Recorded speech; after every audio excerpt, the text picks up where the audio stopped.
I think the best part of using the synthesizers is how they're perfect. But I hate that they're perfect because they do exactly what you tell them to do. I think it's like a guitar. You hit it harder, it starts like leveling off, like a snare drum. You hit it harder and keep hitting it harder. The volume will go up, and then eventually the volume doesn't really start going up, just the tonality of it changes. The problem with a lot of synthesizers is the harder you hit it, it just starts getting louder. It doesn't really get any more interesting. It doesn't respond differently. So I like designing sounds that have personality, that kind of push back or say no or behave weird and kind of unpredictable, because then you have to account for that and you write around, because this is an interesting instrument that has limits. And so we'll take this part. This is the denouement, the outro of this song, and I really wanted this really complex, organic, chaotic textures that I couldn't exactly control.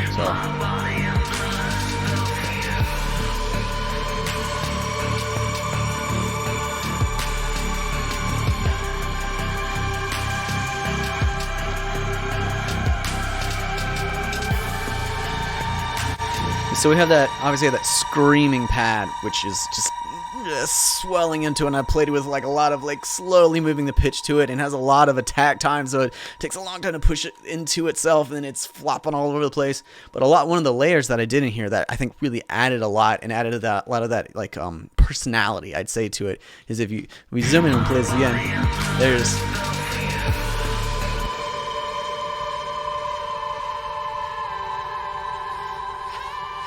a human voice in here.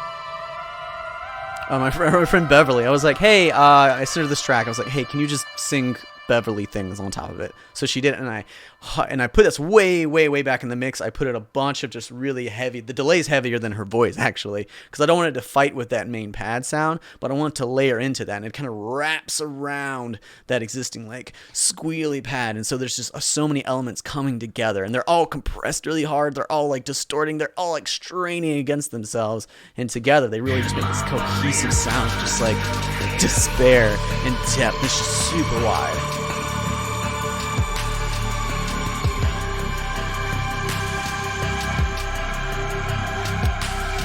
Love it.